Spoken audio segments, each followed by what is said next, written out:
Greetings, it is I, Tantus Narvan Dracovin, Lord and Emperor of the Dracovin Empire, and welcome. It is time for Gathering the Roll, the only news program supported by the Empire, with exciting and fantastic news from the worlds of collectible card games, like Magic the Gathering, Pokemon, and Yu-Gi-Oh!, role-playing games such as Dungeons & Dragons, Pathfinder, and Shadowrun, and of course, card and board games. But let's start off this week with some news from collectible card games, and as we always start with collectible card games, Magic the Gathering. Alright, the big news this week is Nicol Bolas' arch enemy.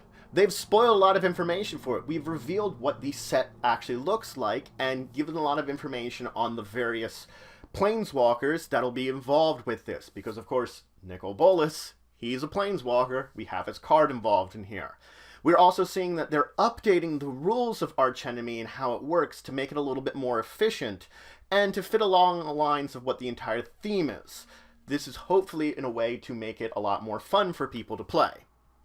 Now, let's move on though, because we have some role-playing game news, and of course let's start with Dungeons & Dragons, because over the weekend was the Stream of Annihilation. And the Stream of Annihilation has announced a couple of interesting things.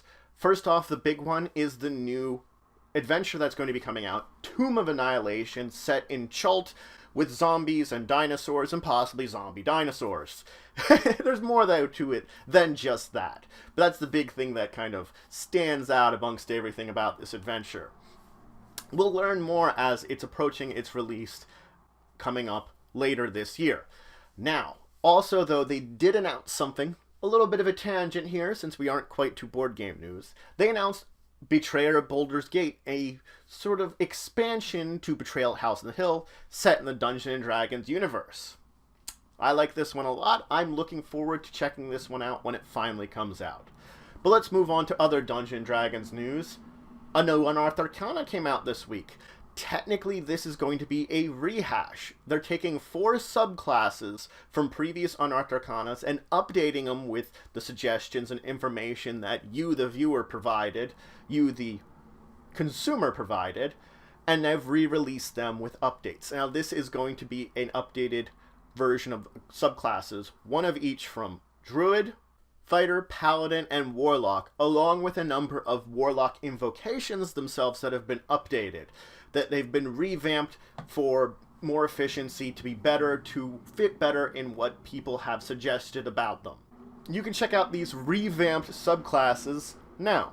Now let's move on to some card and board game news. We have, of course, Munchkin Pathfinder 2, Guns and Razes is out. So it's effectively the next expansion in the Munchkin Pathfinder series, introducing Gunslinger as a potential class that you can have, and of course having backstabbing as a major mechanic. You can check that out now. Also, a new revised version of Akrotiri has been released. This popular board game has now gotten a revised version of it, updating the rules, but this one also includes rules for getting more than 2 players. This board game, which was originally intended to be multiplayer, was eventually released as a 2-player game. Now, if you have more than one set of this game, you can actually play with more players, up to 4 players. You can effectively use these multiple sets of it to play multiplayer games, and the rules for it are provided in this revised edition of it. Also out is Great Hall's Burning, a new set of rules that function for Viking battles, over large-scale army Viking battles that now you can enjoy in a more historical sense. So you can sort of set these up and play them out using these rules. Also out are 3 Unlock Escape Adventures.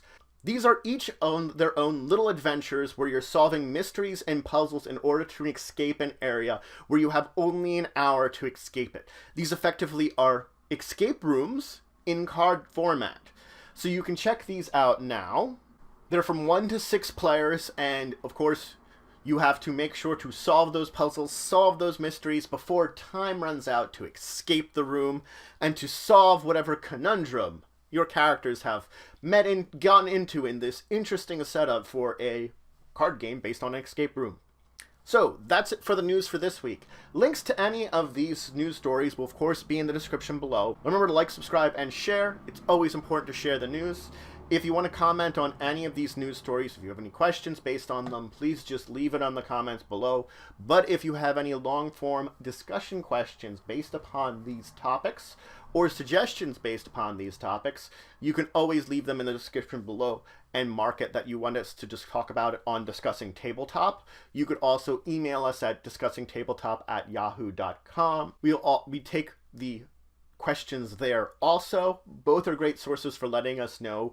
And remember, Discussing Tabletop, where we will discuss many of these topics and more, will be this Saturday at 1 p.m. Eastern Standard Time at www.twitch.tv/Tantus and Dracovin. That link is in the description if you do want to join us, where we'll talk more about these news stories. You can also show extra support for the Empire by checking out my Patreon, link description below. Got some great rewards there, and it does help to grow and expand the channel.